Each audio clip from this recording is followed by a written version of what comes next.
Good morning and welcome to today's Lighting the Way for Rural Prosperity Conference. I'm Jennifer Schilling, Government Relations Manager at Dairyland Power. And on behalf of Dairyland Power and WIS Politics, we are excited to have you join us both in person and through our virtual option. We have over 100 attendees who had signed up virtually. So we're excited about this opportunity for many to see this event, and it's being recorded by WIS Politics as well. The COVID-19 pandemic has emphasized the tremendous challenges as well as the incredible opportunities facing rural communities. We have an excellent lineup of panelists and moderators for a dynamic discussion and exploring best practices in addressing the challenges and harnessing the opportunities to emerge even stronger post-pandemic. We have representatives from manufacturing, healthcare, education, broadband, and cooperatives that will share their insight on their industries. Our noon speaker will be Justin Maxson, the Deputy Undersecretary for Rural Development from the USDA, and he will highlight that agriculture is still the center of our rural economies. Along with Thomas Kimsey, the CEO of Thomas USAF Group, who will highlight some regional projects and success stories of rural development lending. Today's discussion is co-hosted by WIS Politics and Dairyland Power Cooperative, and we are appreciative of our sponsors who have made today's program possible as well. We have table tents there, but we want to recognize Quick Trip, Gundersen Health System, Seven Rivers Alliance, and Thomas USAF Group. Economic development is made possible through collaboration and partnerships, and we certainly want to recognize those elected officials and staff representatives who partner with economic development in our region. So please join me in welcoming both in-person and virtual attendees, Senator Brad Pfaff, Senator Jeff Smith from Eau Claire, Representative Doyle, Steve Doyle, Jill Billings, Representative Lauren Oldenburg joins us in person. I saw him. Good morning. We also have representatives from Senator Ron Johnson and Representative Ron Kine's office as well. We have state and local elected officials joining us. Monica Cruz from the La Crosse County Board. We have Ron Luth from Monroe County. Senator Joan Balwig joins us virtually, as well as Kellyanne Balacek from the Domestic Policy Council at the White House. Robert Keeney from Grant County, the board chair, also has registered in here, as well as Beth Killian from Trumpelow County, and Eileen Nichols, Platteville Common Council, and Tatiana Warwick, the Wisconsin Department of Administration, and finally, Katie Prangy from Senator Markline's office. And if I've missed others, please feel free to stand or chime in the chat box. We can acknowledge you, but really thank you so much for your interest and investment in economic growth, workforce development, and supporting successful local projects and your public service to Wisconsin. We are fortunate to have our welcome speaker here from Dairyland. Brent Ridge is our president and CEO, and I would like to welcome and introduce Brent, Dairyland's president and CEO. And while some of you may have met Brent since he joined Dairyland last year, I'd like to share a bit about his background for our guests here today. Brent joined Dairyland on July 13th, 2020, with a smooth transition to president and CEO as Barb Nick retired. Prior to Dairyland, Brent served as vice president of corporate services and chief financial officer and treasury at Energy Northwest in the state of Washington. Brent earned a bachelor's degree in civil engineering from the University of Idaho and an MBA from Regis University in Denver. He's been very involved in the communities where he's lived, and he and his wife, Lisa, have two sons, Ethan and Gavin. Please welcome Dairyland's president and CEO, Brent Ridge.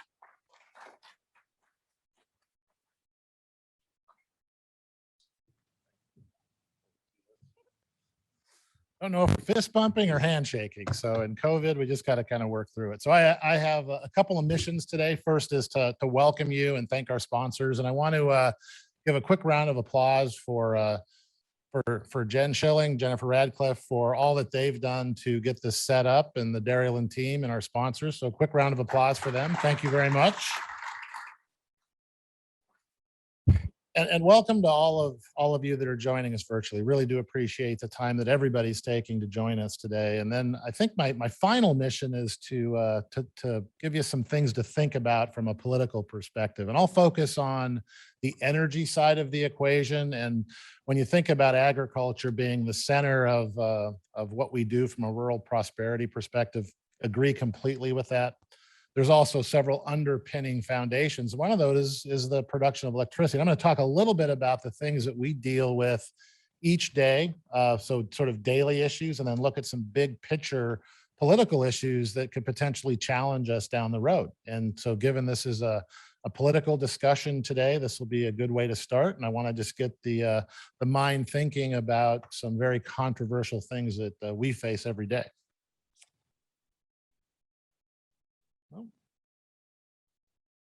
I'm unable to click. All right, there we go. Got it. All right, so first a little bit about Darylan. So this is our service territory, about 45,000 square miles, and we'll need that number in the back of your mind as we go forward. Big service territory, but only 600,000 people in it. That's rural, and that is our purpose. We're a rural electric cooperative. We're a generation and transmission utility, which we generate the electricity or purchase it on the market, and then we transmit it to our local co-ops that then deliver it to the retail customers. And you can see that we have a big area. We're in 4 states, so that those are 4 politically diverse states. And so you can imagine as Jen Schilling works through the political minefield, she's got 4 states to worry about and a federal government to worry about, so that's challenging. And then you see throughout our territory, wind and solar, and then we have a lot of fossil fuel generating facilities I'll talk about today and the challenges that those represent. So that's the small picture of Darylan. So 45,000 square miles, and we're part of something called MISO. That's the independent system operator that covers the colored areas of this map. That's about 900,000 square miles. So we're 5% of this big picture.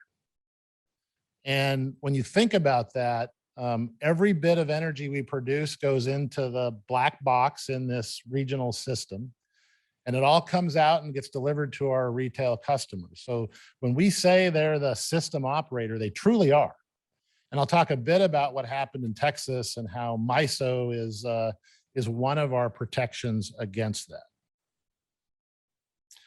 When we think about the priorities for us from an electricity perspective, there's really 3 priorities. First, we focus on decarbonization. At Darylan, we believe that is critically important, and decarbonize as fast as we can from a practical perspective, and do so while maintaining reliability and affordability. But there are some risks in the decarbonization picture. First, our loss of reliability and increasing costs. And we'll talk a little bit about what happened in Texas when you lose reliability of your baseload resources like nuclear plants, coal plants, gas plants, and that we're going to work steadily towards a lower carbon future and work to decarbonize. We're going to do it focusing on affordability and sustainability and thinking about affordability as that key driver for the rural economy, supporting agriculture and supporting all the other components of the economy. You'll hear me talk a little bit more about baseload resources and how we have to be careful about what baseload resources we take offline and when and how, and that we think that coal, gas, nuclear are very important bridging fuels to that less carbon future. And I'll talk a little bit about how we're doing that at a high level. So I've talked about Darylan's system. I've talked about the MISO system. That's the big picture, 900,000 square miles. And I wanted to show you 2 real days last winter. The first one on the left is in the middle of the polar vortex. This is when the challenges were occurring in Texas. You can see from the gas and coal that there's 77% of the energy in that 900,000 square mile territory that was coming from fossil fuels, and only 9% coming from renewables.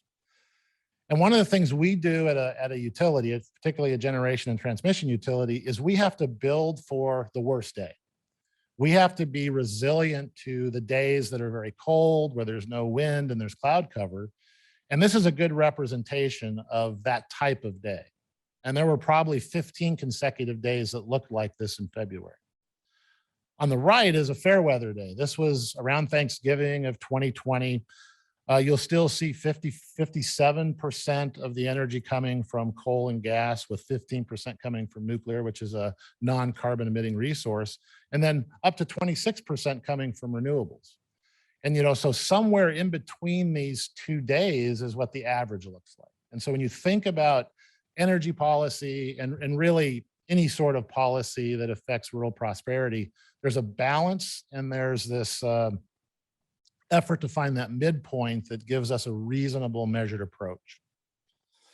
And so when we think about what happened in Texas in the context of really popping back to, oops, hit the wrong button. When we think about what happened to Texas in the context of this, so they were looking at a day like the left side, a lot of energy coming from fossil fuel resources, very little coming from renewables. And then what happened as the days progressed, those fossil and the nuclear resources began to struggle, began to come offline, and they ended up in really tragic events related to energy service.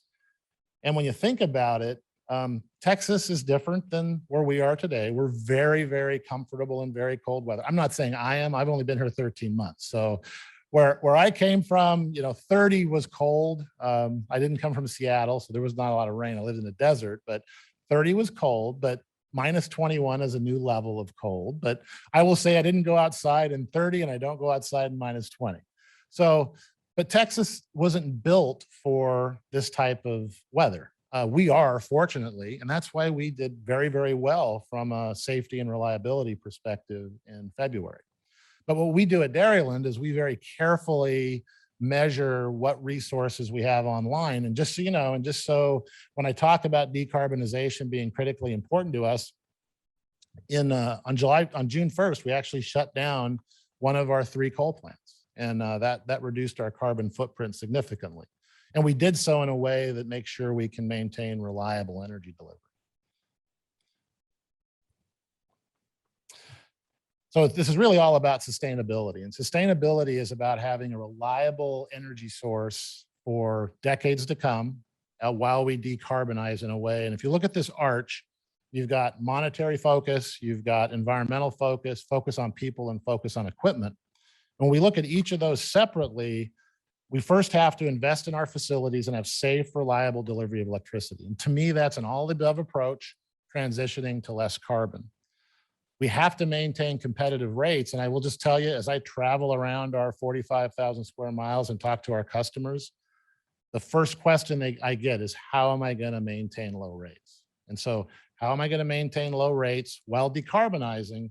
They can sometimes be diametrically opposed.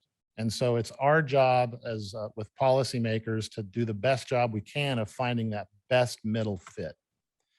Then, of course, the methodical reduction of carbon is critically important. And then, of course, I'm not in the utility business. I'm in the people business. Without the people that work with us every day, we can't get anything accomplished. And if we're going to accomplish decarbonization, the people are going to be critical. And then looking at the Darylan real mix. So you'll look at in 2020, we had a 70% reliance on coal. In 2030, we'll have 24%. So that's a significant reduction in carbon output. If you look at the right side and look at the different resources, coal's declining, gas is growing, hydro is stable, and I wish hydro was growing. That would be a wonderful thing for our carbon mix and our reliability. Our solar is growing and our wind is growing.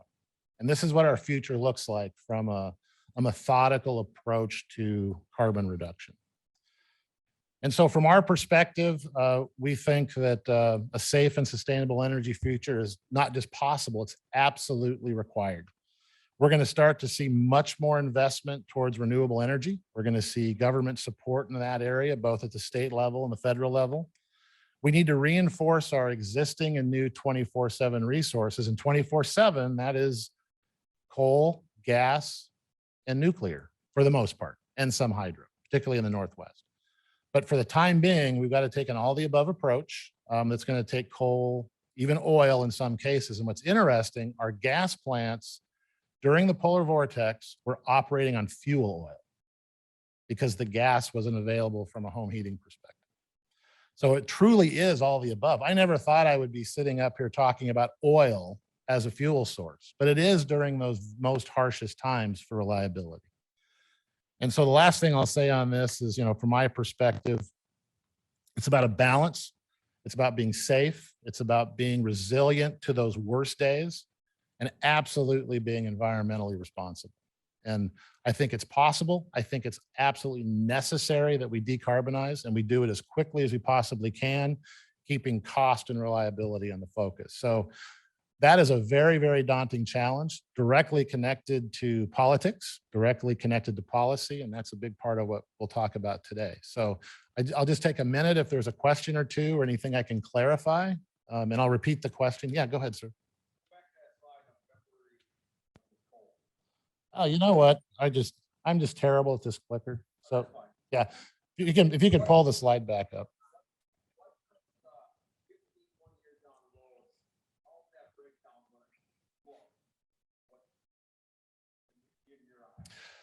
So in my eyes are probably wrong. So I'm going to tell you what I think it should be. And you said 15 years?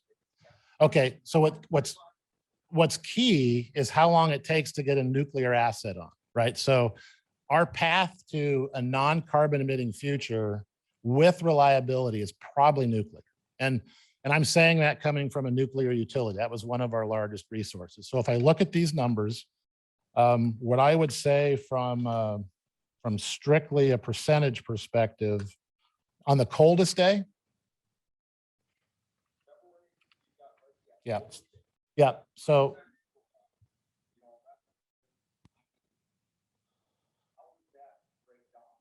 it's 2035 or right. So coal is going to be sub 20%.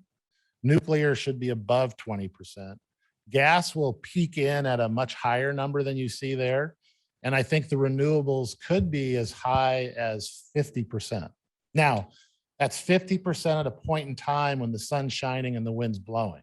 That 50% can drop significantly. In fact, 2 days before the polar vortex, there were 12,000 megawatts of of wind on the system. To give you some perspective, that's 12 times the Darylan system. 4 days later, it was 1,200. So 12,000 to 1,200 in a 2-day period, and it will fluctuate within 15 to 20 minutes. So if you're dealing on a windy, sunny day, you could see 50% renewables in 15 to 20 years, but that's got to be backed up by a nuclear plant, by a gas plant. And the reality is coal is going to diminish. We retired a plant. There's multiple retirements announced. And you're going to see a higher reliance on gas, which is lower carbon emission. And again, I'm all in on decarbonizing. I'm also all in on cost-effective and reliable energy delivery. Yes, sir. Oh, did you have any other questions? Okay. Well, thank you very much and have a great day. I appreciate it.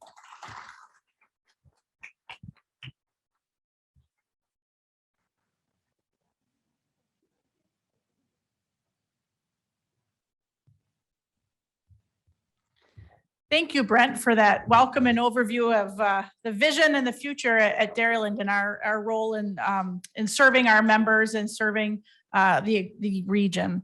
I know you've got a busy day. He's off. We've got a ribbon cutting with a solar plant, a solar project over in Jackson County. So it's exciting that he'll be able to be out there and visiting with Governor Evers, who will be there as well.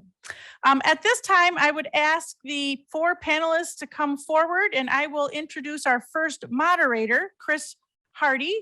Many of you are familiar with Chris. He has been the CEO of Seven Rivers Alliance, a regional economic development organization for the past 4 years. And prior to that, he was the executive director of the Black River Area Chamber of Commerce for 2 years.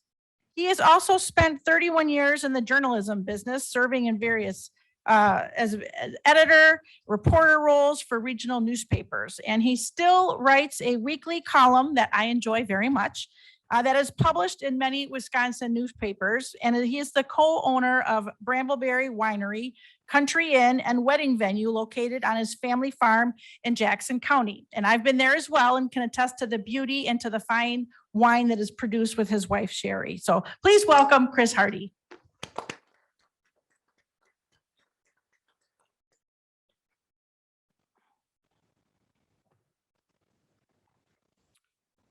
Thank you for that welcome, Jennifer. Good morning, everyone. As a boy who grew up on a dairy farm and now lives on that same farm, I appreciate the importance of our rural economy. While we face challenges, our rural areas are filled with success stories, and our panel today will focus on best practices for propelling our rural workforce. We've asked panel members to share upbeat examples of strategies that are moving businesses and the rural economy forward. We have a great panel this morning, so let me introduce them. First of all, to my immediate right is Patti Balacek. She is the Director of Regional Workforce Development at Western Technical College, right here. She represents Western on the boards of LADCO, that's the La Crosse Area Development Corporation, Seven Rivers Alliance, so yeah, she's kind of my boss, and the La Crosse Area Chamber of Commerce. Patti will provide encouragement today that companies in small communities and larger ones need to develop unique partnerships and strategies for success. To the right, yes, okay, to the right of Patti is Marcy West. Marcy is Director of the Office of Rural Prosperity at the Wisconsin Economic Development Corporation in Lafarge. She works out of Lafarge. Marcy worked for 24 years with the Kickapoo Valley Reserve to assist communities in Southwest Wisconsin that faced financial hardships and recovery efforts after repetitive flooding. She says she has the privilege of working in the most beautiful parts of the state with some of the most creative and resilient communities and citizens who love the rural lifestyle as much as she does. Marcy will tell us how her office is working on initiatives outlined in the Rural Voices for Prosperity report. Her team is also working on implementing an EDA grant known as REVAMP, Rebuilding Vibrancy After a Major Pandemic, and workforce innovation grants through technical assistance to rural communities and businesses throughout Wisconsin. Next, we have Mike Verdon, who is president at Trinity Fabricators Incorporated in New Albin, Iowa. Mike will share a great example of community collaboration. Trinity works with local college and high schools to develop and promote an articulated welding curriculum for students. This allows the students to develop basic welding skills, experience actual conditions on the shop floor, and work toward attaining welding certification. And next we have Nathan Franklin, who is the Director of External Affairs at Gundersen Health System. Nathan has earned a master's in business administration and a master's in public administration.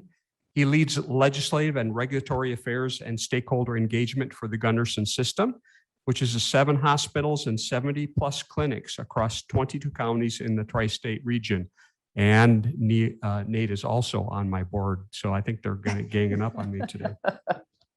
So let's begin. I'm gonna ask each panelist a question, and then we're gonna go into some roundtable discussions, and hopefully we'll have time for your questions as well too. So Patti, we'll start with you.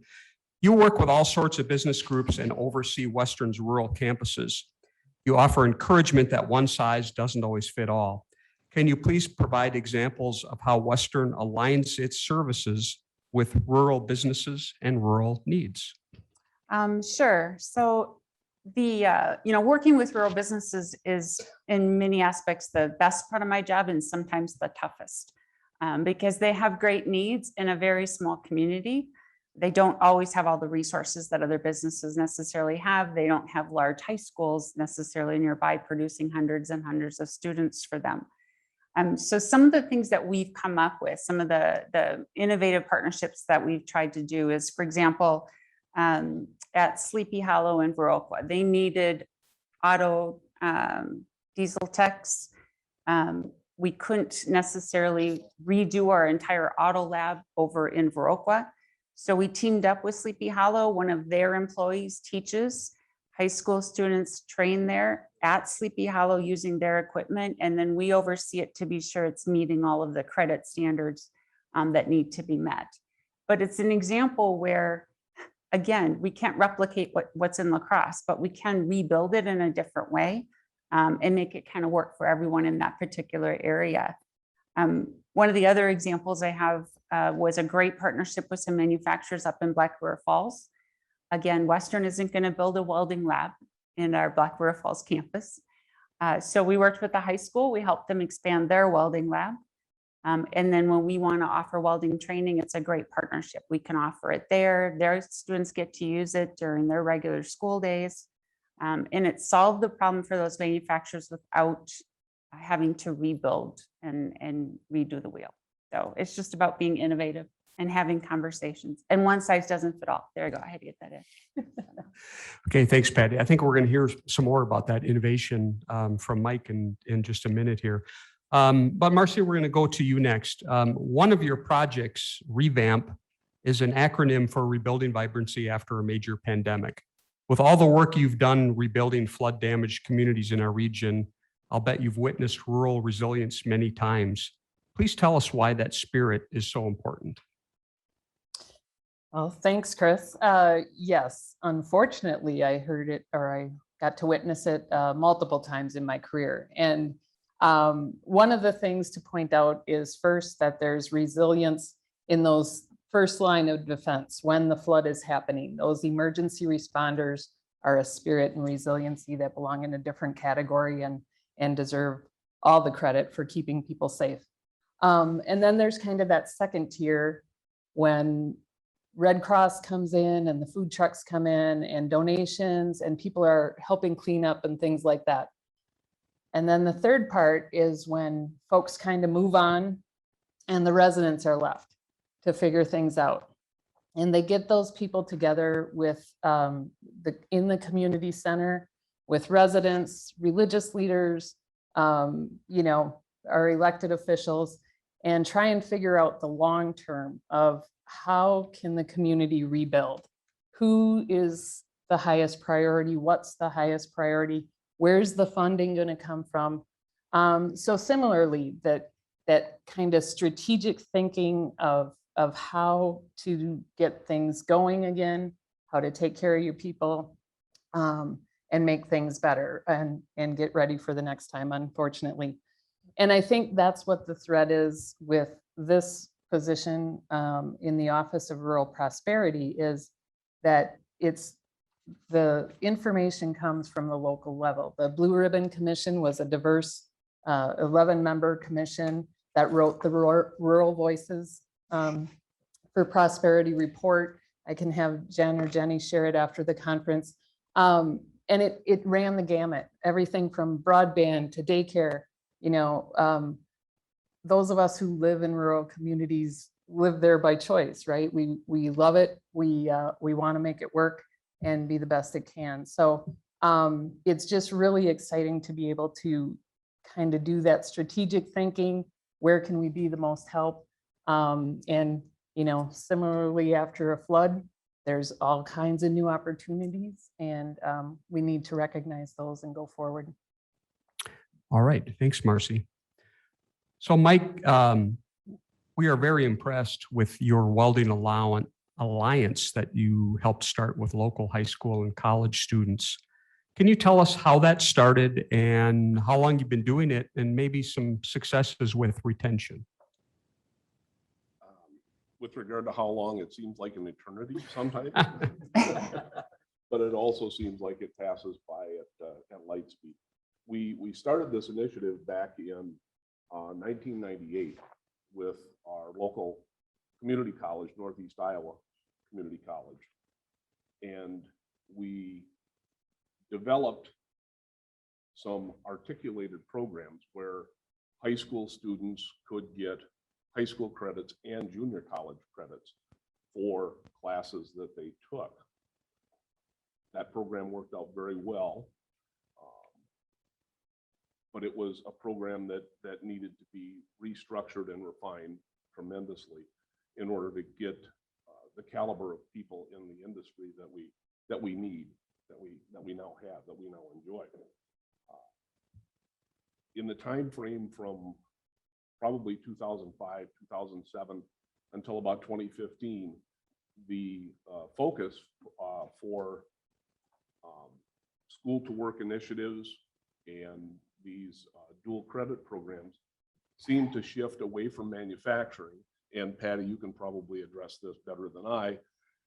They seem to shift toward technology and healthcare. That was the focus during that time frame.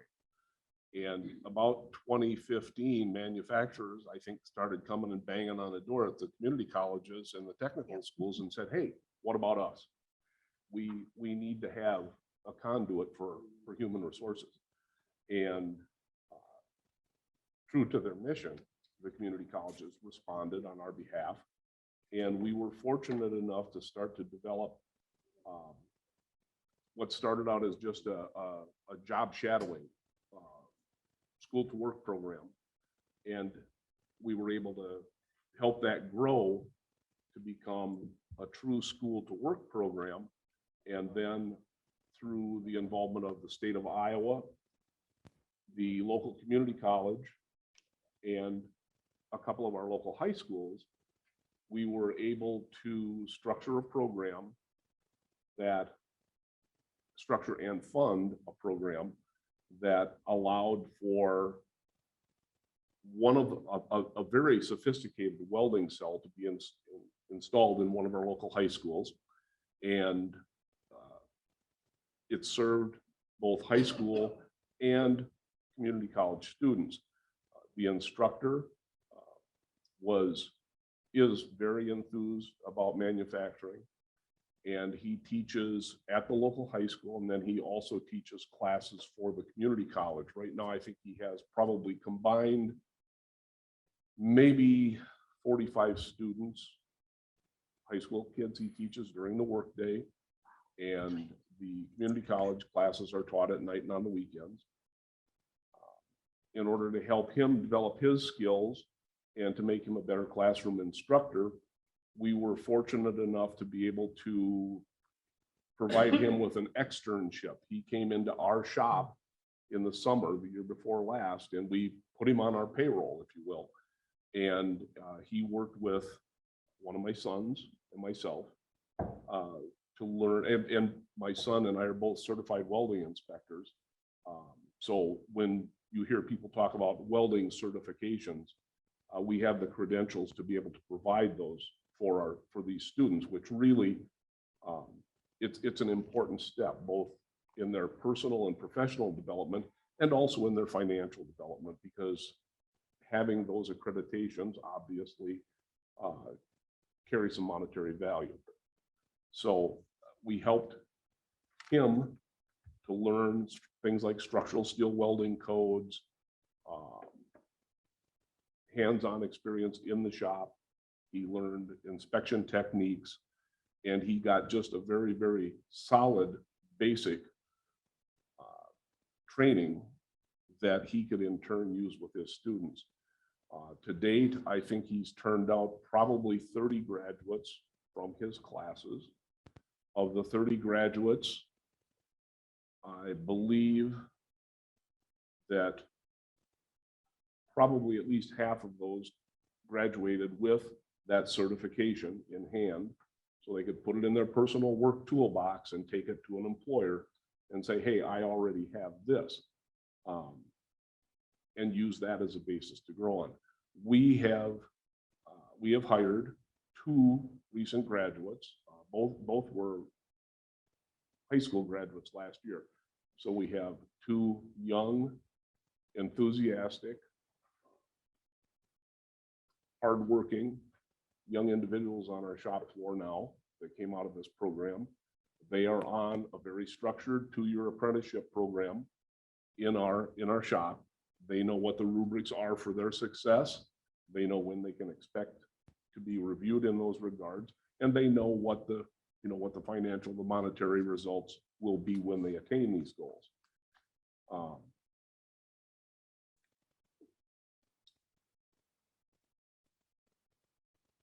The staff that we have in place is very well compensated. 2018 labor shed survey was done in our county, and at that time our employees on our shop floor we're making about 31% more than the median salary for our county. And we've been able to improve on that over the past couple of years. So human resources, dedication to technology, part of one of the big reasons that we were able to achieve these human resource goals had to do with improvement in technology. And I don't know if anybody here sits on the board of directors for Daryland or for our co-op, Clayton Electric Co-op. But one of the things that we need to make sure that as companies, Daryland and people like ACEC know is that by providing their clients, the people they serve, with available low interest money through the form of revolving loan funds, you are truly fueling this rural stabilization effort. That is extremely important. We've availed ourselves of those revolving loan funds in the past, and as a matter of fact, Brenda at Clayton is working on one for us literally as we speak, another one to improve our technology base and to broaden the skills and to relieve some of the burden that we face because we have such limited human resources in the rural sector. Okay, thank you, Mike. Nathan, quality healthcare means so much to the people and to the economy of our region. Gundersen CEO, Dr. Scott Rathgaber, stresses community health in a broad spectrum. Can you please share some examples that may not be considered traditional for building rural communities? And why would a health system consider these important? Thanks, Chris. Yeah, I mean, at Gundersen, we've been working on a triple aim for a number of years now. And, really it's about offering outstanding care, helping to ease the financial burden of healthcare, and then improving our community's health. And, really it's the concept of improving wellness to prevent illness. It's if we can get our populations healthier, they need less healthcare, the cost of healthcare goes down. The less healthcare that's being provided, then you can often improve the quality because it's quality over quantity. And that comes out in a lot of obvious ways. Stories many of you are probably familiar with. Gundersen's been working on wellness programs, housing initiatives, programs to give access to healthier food, neighborhood investments. But really the theme there is deeper, more holistic approach to our neighbors and our neighborhoods and our communities across our upper Midwest service area. And so that is about allowing care to evolve. So it's not just a patient sitting with a doctor. It's a patient having the resources to maybe not have to go see that doctor in the first place, to help ease the need for healthcare and the burden of healthcare over the extent of that patient's lifetime. So we've got a number of examples I could give to you about ways that we approach this differently as a healthcare provider, but also as a business in general. There aren't a lot of examples. We have some utility folks here who can relate on energy efficiency programs, but there aren't a lot of examples of businesses that go out of their way to limit their customer base and limit the provision of their service, right? Like it just doesn't seem to make sense. But a couple of great examples that I would give you right off the top of my head to show the way we're doing things differently and trying to relate to the whole needs of our neighbors and our community members. A number of years ago, many of you are probably familiar with the Onalaska Clinic we have up on the north side here. It's a beautiful facility, very quickly reached capacity. Patients were very eager to be seen there. So we started looking at, well, how do we meet this? We need to build another clinic. We need to expand the current clinic. We dug deeper. We found out that 30,000 patients were attending that clinic from Winona every year. So we built a clinic in Winona, and not just built a clinic. We went and looked around and found a Kmart that had been empty for 6 years and refurbished that to be the clinic. So we took that empty box store, that albatross on that community, and we turned it into a resource for that community. You know, it made the lives easier of those people in that community. They didn't have to travel to La Crosse, you know, the time to take a kid out of school, to pick mom up for an appointment, to take time off from work, to travel to La Crosse for an appointment, to travel on Onalaska for an appointment. Now they can stay right home. You know, their dollars stay in the community they live in, and it strengthens that community, and then in turn strengthens our whole region. Similar concept at Gundersen St. Joseph's in Hillsborough, east of here, another tremendous facility, brand new facility.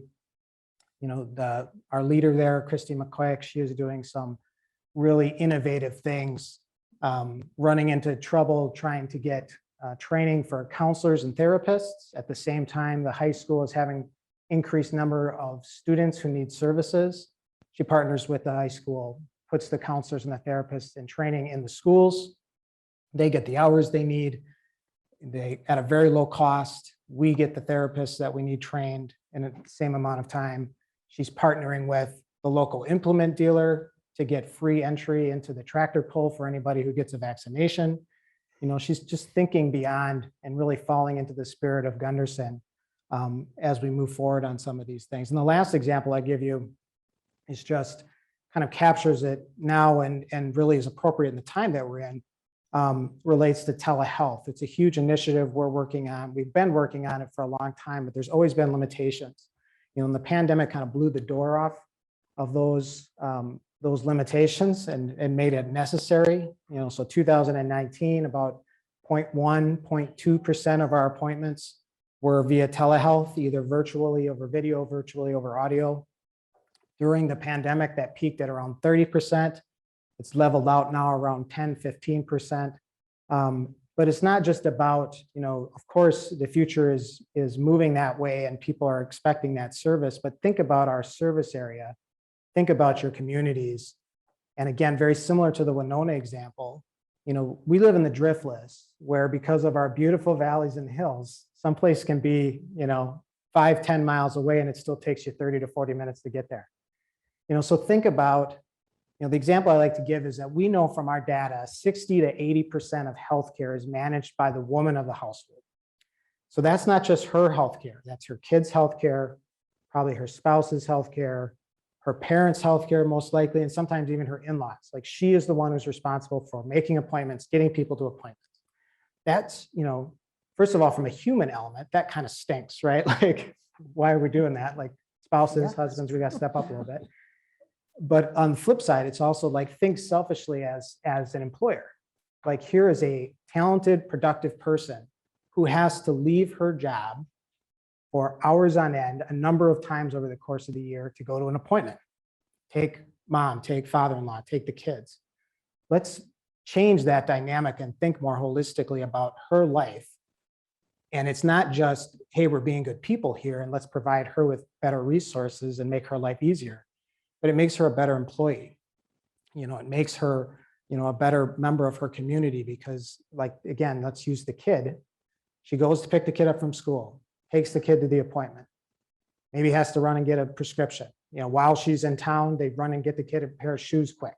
That's great. You know, she's spending money and stuff, but let's flip that to a telehealth visit, right? Yes, she's got to go get the kid, but maybe she can do it over an extended lunch hour. She goes to the school, kid comes out of the school, kid sits down in the minivan, does the appointment, takes 15, maybe 20 minutes. Kid's back in school, and unfortunate for him, he didn't miss all of math class, but mom can then go back to work. That's your employee. She's back on the job. She's being productive. She's being a part of the community, and her life's easier too. So she's not going to have that burnout that drives people out of the workforce, keeps them out of the workforce, that challenges that we're all facing right now. And then just from a human element, it makes her life easier, makes the kids' life easier, makes the school's life easier, makes the employer's life easier. You know, so we try to think across just the interaction of us with the patient to how can we make the patient's experience better across their whole life experience. Okay, thank you, Nathan.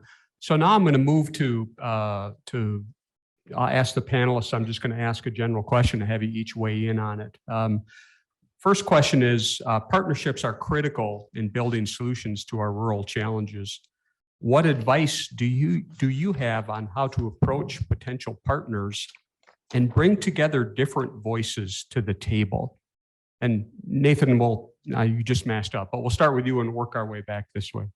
Oh, partnerships. Yeah, I mean, I think in my mindset, first is just having the audacity to ask, right? Like, don't assume, well, they've got other stuff going on, you know, they're busy right now. I mean, find ways, you know, don't be afraid to ask, right? Like, what is the saying about how, you know, the answer to your question is no 100% of the time if you don't ask? So I'd start there. I think inclusiveness is really important. You know, I think sometimes in partnerships, there's a level of elitism. Drop that, you know, find people who want to help. Doesn't matter what their title is, doesn't matter how many employees they have, that sort of thing.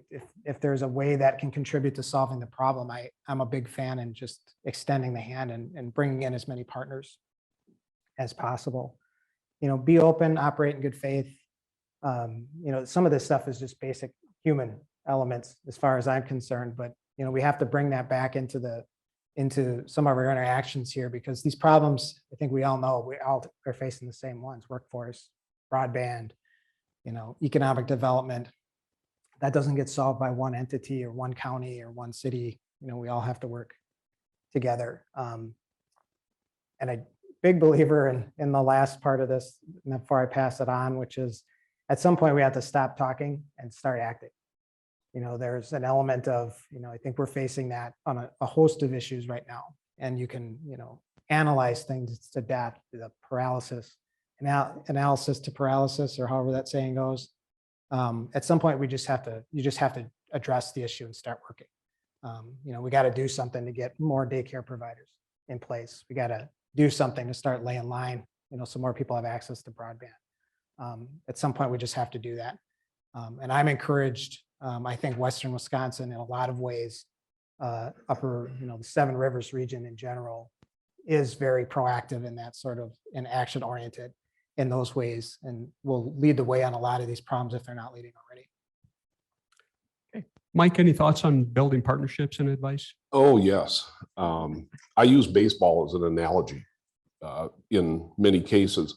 And those relationships are like filling out a lineup card. And I used to think that, hey, I had to have my people hit in all 9 spots on the lineup card. But we don't. We need to go out and build those consortiums and partner where we can. Part of this goes back to technology and manufacturing, because at the onset, when we put in a piece of technology, we had employees say, oh, you know, that thing's going to take away my work. I'm not going to have a job. I'm going to have to find work elsewhere. And an example, one piece of technology we bought, we were building, doing the structural steel for an 8-story apartment building. In that 8 stories of that apartment building, there were 58 of exactly the same piece of material. Prior to the time we did this, prior to the time we put in this piece of technology. And our shop floor, our shop staff, each took their responsibility, worked on these 58 components in a diligent manner. And when all was said and done, they averaged about 90 minutes a piece to produce these components. The piece of technology that we were considering purchasing at that time replicated that same piece of material that our shop staff worked on for 90 minutes, and it did it in 4 minutes and 29 seconds. And all 58, had it made them, would have been identical, perfectly identical. So our shop staff was a little leery. Hey, this piece of equipment's going to take my job. They didn't realize that the presence of that piece of technology doing relatively menial tasks would free up their time, that they could do things that are necessary from a human resources point of view. They were allowed to be fabricators instead of having to run the tape measure and do menial tasks. And all of a sudden, with the acquisition of this equipment, they were asking, well, what more can this machine do for me? What can it do that I no longer have to do so that can enhance my performance? All of this allowed us to change the scope of the projects that we do. Prior to the acquisition of this piece of equipment, we were doing projects that were maybe 25 tons of steel and investing a lot of labor in them. Now we do projects that are 1,500 tons of steel, 3.5 million pounds of structural steel. And we can plow through that at the rate of about 100,000 pounds per day. Now, what that does for us in terms of partnerships, it's the ripple effect. We've become more productive, and we do what our spot on the lineup card calls us to do.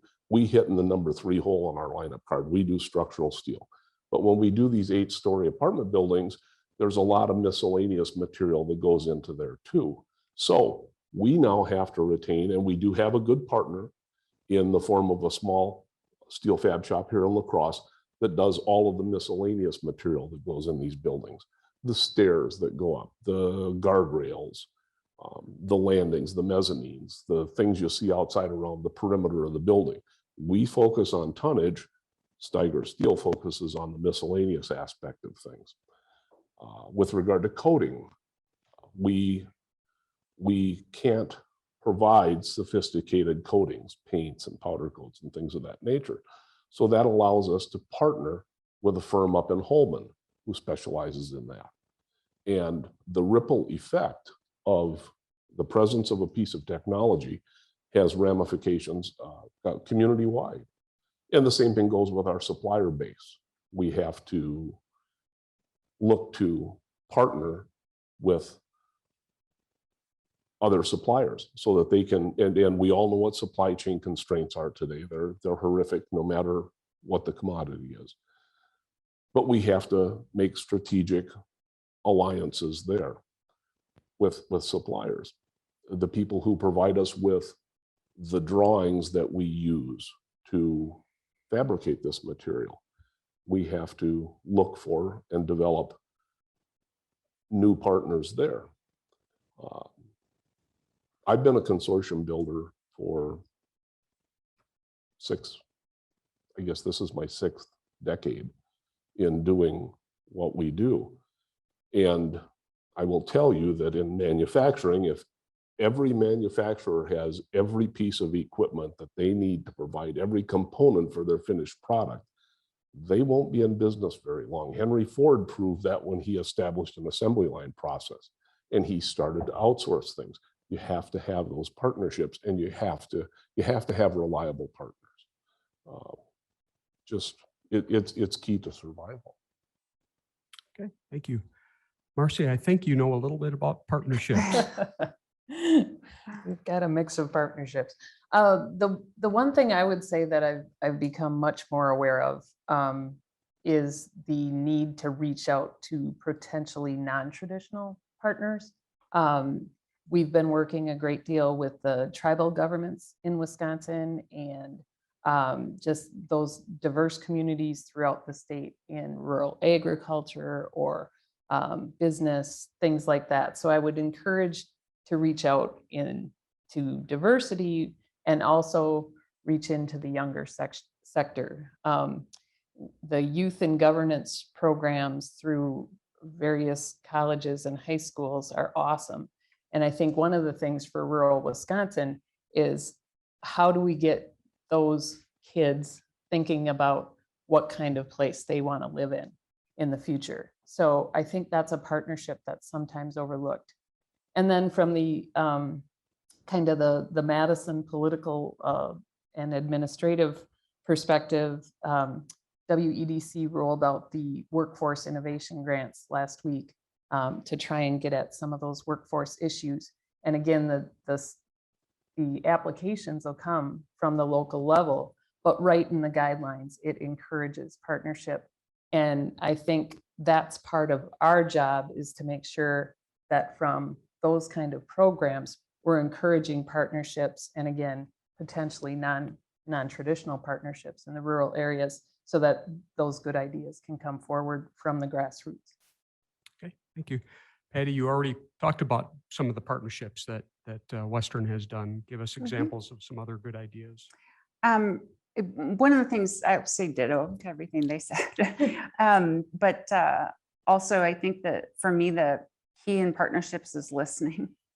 Is trying to hear what each person has to say in it could be each company, it could be, big or small, it could be each entity, it doesn't matter. But you kind of have to listen what they have to say. And then I always think you have to innovate today. So especially in rural areas, you can't just think that someone's going to come in and hand you, what you want. So you have to figure out who possibly can and who else can I talk to and what else can I do to make some of those conversations happen. And I think, for example, childcare, Chris and I have been hearing a ton about the childcare situation, and I think we're finally getting to a point of what are real solutions?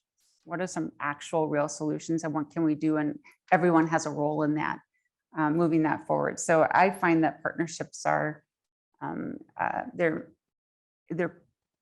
incredibly necessary for everything that we want to do, especially when you're existing in a rural area. One of the other ones I can talk about is we have a Emt Mobile Training Lab. And why would we have an Emt Mobile Training Lab? Because we're paying people to drive vans full of mannequins and stuff to these little rural fire departments and that to do EMT training. Well, that gets expensive, right? And if you're starting to look at how are we going to be able to afford to do that, well, having a lab that we can pull up and then we can do 3 or 4 different little fire departments, or we can move that lab to wherever we want to move it to do that kind of training. And that was a partnership between all the different ambulance services and Western in a grant that we wrote supporting each other. So it's that kind of thing. What's our solution going to be now and what's it going to be down the road? And let's try to aim for what's going to work best for everyone. So. All right. One of the major challenges for our rural communities is how do we attract families to live and work there? Wondering if our panelists could share some of your thoughts on how we can accomplish that. And Mike, we'll start with you. Well, you've heard the concerns for childcare. Right now, our county economic development coordinator is working on funding through a couple of different foundations to help establish adequate childcare facilities. We have a number of childcare providers, but as Nathan mentioned, given the topography of where we live, 7 miles as the crow flies isn't necessarily 7 miles as you drive. And transporting children and maintaining full-time work status, full-time employment status is very challenging. I'm fortunate enough to work with all 3 of my children. They all work in our businesses, and they all have to drive about 45 miles round trip per day just to get adequate preschool childcare and summer childcare. For them, it's not a big logistic challenge because their mother says they can do it. And after 47 years of marriage, I just say, yes, dear. But it's a challenge for the vast majority of the people in the area. That is one of the biggest things that we face. Okay, Marcy. Yeah, I think that's an interesting challenge in our region, given that we have so much to offer. And so perhaps we need to talk more about how much we have to offer. Meeting people that can now work from anywhere and live anywhere. And you look at the housing prices or the property prices in various parts of the country, and then you look at ours, and it seems much more affordable. And then, of course, our tremendous water quality resources, outdoor recreation, things like that. I know it's not for everyone, but we have examples throughout this region of communities who have really developed well and offer those young families a quality of life. And similarly with healthcare and education, I think one of the things that has become clear in the pandemic is that between telehealth and perhaps remote education, we can offer some attractions where folks may not have to drive so far to work. Or if we start talking about not having to deal with parking issues or, you know, traffic jams and things like that. So I think, you know, the challenge is to get that word out and to get those young families understanding. And I think it's okay. I love the idea of my kids going away and trying other things, but I think it's you know, time that we start talking about the young families coming back, that boomerang group. Okay, Patti? I think a lot of it has to do with, like you were saying, it's quality of life, right? So I think the younger generation, I think about my kids, you know, they really care more about what they're able to do in their off time than they necessarily care about what they're going to do for employment. I mean, they kind of know that, but they're like, I want to do this, but I want to do it in a place that has this. I can do this, you know. My son's into music. He wants to be somewhere there's a big orchestra hall and all sorts of things like that. And I think highlighting those kinds of things that we have, I think selling the fact that you can have a small community and still have access to all the resources. You know, for our part, we're trying to continually add to what we're offering in our rural areas so that you can continue to learn when you're in a rural area. You're not going to be stagnant. We're going to try to offer things that interest you and that hopefully keep the community moving forward. So I just think we have to keep telling this story. Mm-hmm. You know, I love the Twin Cities when I was 20 something. I hated it when I was 30 something. So I mean, your life changes. So I agree. Boomerangs are good. Nathan? Well, I think we're off to a good start in a lot of ways. You know, Forbes recently released its top 50 places to work in Wisconsin and the upper Midwest, and there were 5-6 organizations from our neck of the woods on that list. You know, Gundersen was on that list, Mayo was on that list, Martin Transport, the Whole Chunk Nation, Menards. You know, we have some major employers here who are doing things right, apparently, because their employees say they want to be there. And the nice thing is a lot of those organizations are regional, right? They're spread out across the tri-state area. So, you know, they're doing their part to contribute to communities across our region, not just the bigger cities. You know, I think there's the core instruments that keep a lot of communities alive. You know, selfishly, healthcare is one of those, and we're doing our part. As I mentioned, from our triple aim, trying to control costs, keep quality high. You know, that is an attraction piece.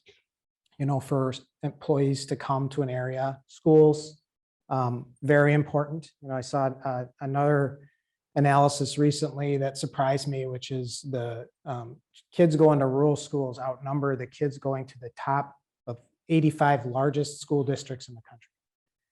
You know, and which, of course, there's struggles on both sides of that equation, but, you know, we got to make sure that rural schools are getting supported. Those are cornerstones of our communities. And I think we have to think again more holistically about our employees. You know, we have to, you know, there was recently a piece of legislation introduced in Madison that essentially took the tax credit idea that we use to chase smokestacks to chase employees. You know, this one targeted psychiatrists, but why? You know, we need to shift the thought. There's, you know, the idea of filling industrial parks doesn't always work. So what if we shifted those dollars and used that concept to chase employees? You know, if we're bringing in a nurse from out of state, you know, the state of Wisconsin is not going to miss her income tax for 2 or 3 years. They're just going to benefit when it lands in the 4th, 5th, and 6th year, right? And we can do that with welders, teachers, daycare providers. You know, where is that credit? Let's start thinking, you know, bigger and shifting our mindset some. And I also think we have to think, I love the boomerang effect, but I also, from a personal perspective, I grew up in a a rural community on a dairy farm in central Wisconsin. I'm not going back there. And there's nothing wrong with it, but my life's not going to lead me back there. I can just tell you that. I love visiting. I see why people want to live there. But I found a home here. I found a home in rural Verdon County. So we have to think, you know, it's not necessarily about getting kids back to their hometown. Let's just get them back to a hometown, right? Let's just get them back into a rural community. And let's welcome them when they get there. I think we all know sometimes rural communities can be a little insulated. And we have to drop that. We have to stop seeing newcomers as interlopers and start seeing them as salvation. You know, I think we're pretty lucky in our part of the world that that's not a real prevalent thing, but it can be.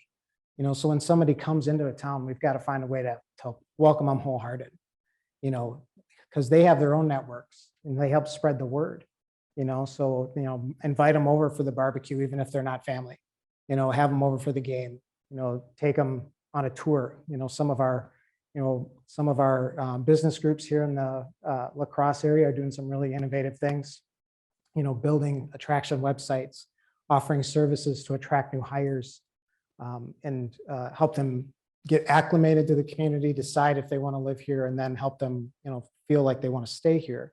You know, that's going to be, those things are important. It's not enough anymore to just, you know, if you hire an employee from out of town to give them the directions to work on their starting day, or maybe give them a check for their moving expenses. You know, especially with younger generations, they expect more. They want a more personal touch. We have to find a way to provide that. Thanks, Nathan. Clearly, he's smarter than I am because I did move back to the dairy farm where I grew up. But I do want to. You have a winery, though. That's not fair. Yeah, well, okay. That's right. Point. I diversify, If we had a winery, I'd be back in Malta. which is actually All right, part of so- my question here. So agriculture and businesses that support it have been the backbone of our rural economy. How do we continue to ensure that ag continues to grow even in the face of incredible change? And Marcy, we'll start with you. Oh, wow, that's a tough one. Well, again, I think we identify perhaps those issues like on a dairy farm, that's a tough career. We recognize that. Are there things we can do to help the agriculture community transition to that next generation, make it a little bit easier, whether it be financially, or think about farms differently and what the workforce need is for those farms. And like you said, not live in silos, that if the folks doing the late shift in the milk barn didn't grow up there, that you still welcome them to your community. So I totally agree that agriculture is the backbone. And as you mentioned, we've seen diversification in the agriculture field. And I think that's actually an attraction for our region especially. And, you know, coming from Lafarge with the Organic Valley Cooperative and everything that's happened around farm markets and things like that during the pandemic. Let's boost those up and make sure that they can succeed for the long run. And that'll go a long way for a number of issues. Okay. Patti, thoughts? I think mine's focused on the technology. So technology has gone so far in agriculture. It's absolutely unbelievable how far it's progressed, but it is difficult to get that for small farmers. They can't all afford to get, you know, some of the neat technologies that's out there that allows them to work with fewer people or allows them to work more productively. It's incredibly expensive. So how can we support those small farmers to get the equipment that will allow them to survive and to move forward and be progressive in a way that doesn't, you know, bankrupt them or have them in loans for the next 40 years? What's the solution between marrying technology and the need for that and the need to extend that industry and keep it thriving? So I don't have a solution, but it's a solution. Nathan, thoughts on ag? Yeah, a couple. You know, I think, again, this is part of the welcoming to your community, right? I mean, then that's a two-sided coin. You know, I come from a farming background, so I know what farms are like. So when I move to a rural space, the things that happen around farms don't surprise me. Some of them actually smell like home when I'm there. But I think that's, a mindset. We have to welcome newcomers to our spaces, but then they have a role to play. They have to understand that there's a difference between living in a place and making a living in a place, right? Like, it's very nice that I've got 10 acres and I can hang out in a country space, but I'm not dependent on that to make a living. So there has to be a level of tolerance that flows both ways there. And that, is, and especially in the ag industry, there's got to be room for all. We have to welcome all comers. That means farmers that have to go to scale to survive. And that means farmers who are making a go on 2 acres, doing a specialty crop or something like that. There's got to be room for all of them. We can't lionize one segment and demonize the other. In a big picture concept, again, workforce obviously impacts everybody, ag as much as anybody. This is an area, immigration reform, that is its own event and discussion. But that's an issue that affects everybody from Gundersen trying to attract the highest level specialty doctors to, a dairy farmer trying to find enough hands to run his 3 times a day milking. So we've got to get, again, this is another issue that everybody knows exists. We've been chattering and talking at and around for years. We really need to start to see some action and some solutions, out east in DC, basically, on that one. So, Mike. I think Patti hit on the key, with regard to technological advancements in agriculture.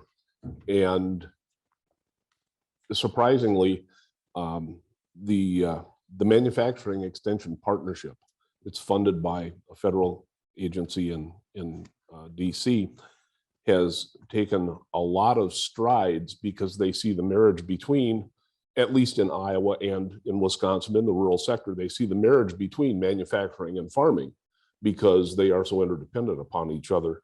So they've taken some of these funds and developed programs like in the STEM program, science, technology, engineering, manufacturing. They have devoted some of these funds in the state of Iowa and they're administered through Iowa State University Extension Services and a program called CIRRUS, the Center for Industrial Research and Services, both based at Iowa State University, but they've devoted a considerable amount of money toward increasing the use of technology on the family farms and on the larger corporate farms. And they're again saying that the integration, the close relationship between manufacturing and agriculture is key for the survival of both and for the prosperity of the rural sector. And that initiative we're seeing played out to a pretty good extent in the state of Iowa. Very, very pleased with that. All right. Do we have time for one question from the audience or? Okay. Anybody have any questions for our panelists? I know we're getting close to wrap up time here.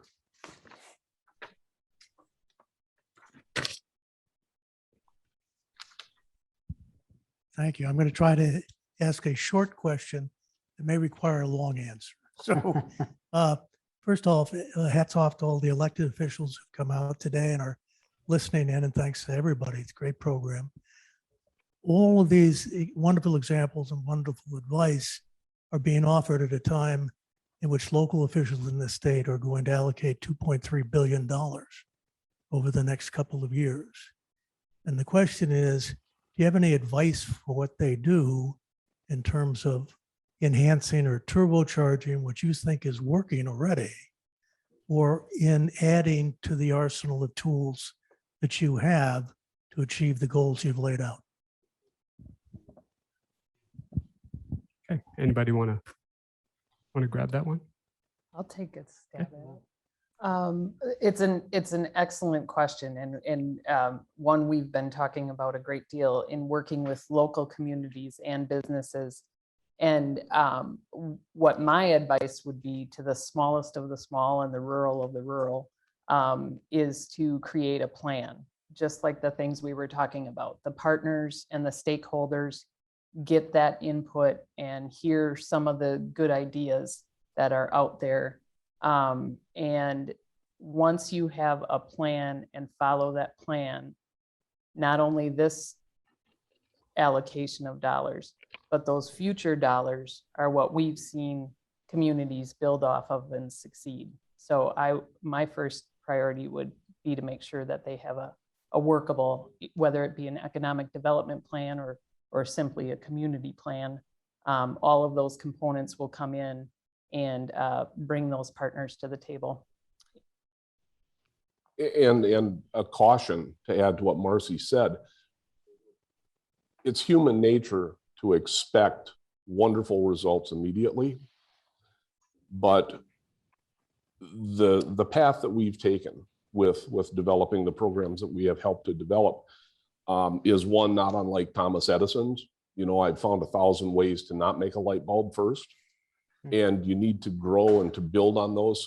So my advice would be to take those funds and use them in a very judicious manner, invest them in smaller amounts first, you know, take a step, analyze the results, and then take another step, and to not get discouraged.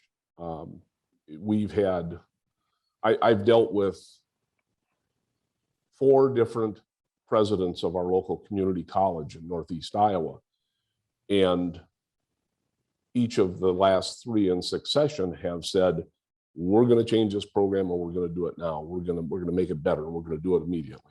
And they have learned that that's a process that takes a lot of time and it takes a lot of commitment.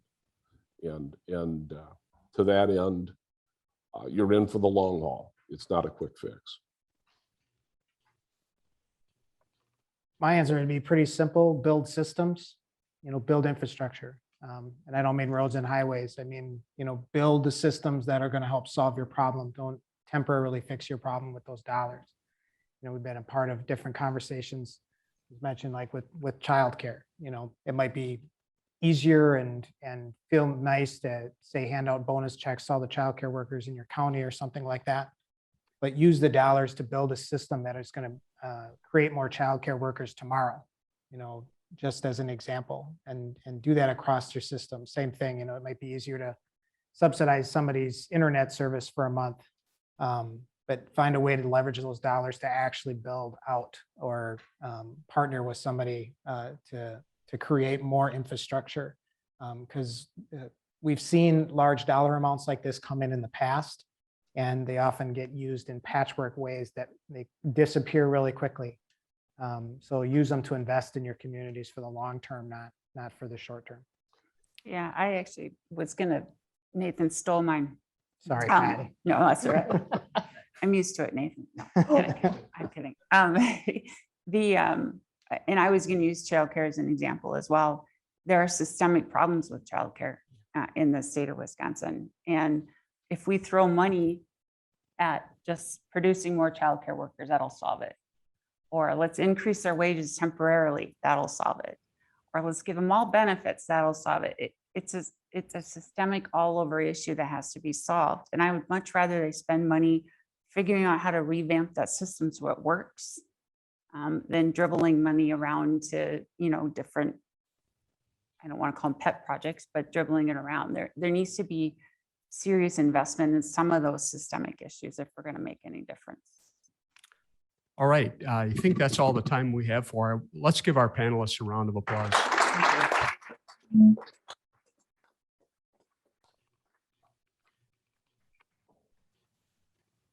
Thank you, Chris, for your moderating skills. Great questions, great discussion. Thank you very much to Patti, Marcy, Mike, and Nathan for your insight and ideas here as we move forward to lighting the way for rural prosperity. We now are going to take a quick break for lunch. We have boxed lunches in the back of the room so you can stretch your legs, find the restroom, get yourself a boxed lunch.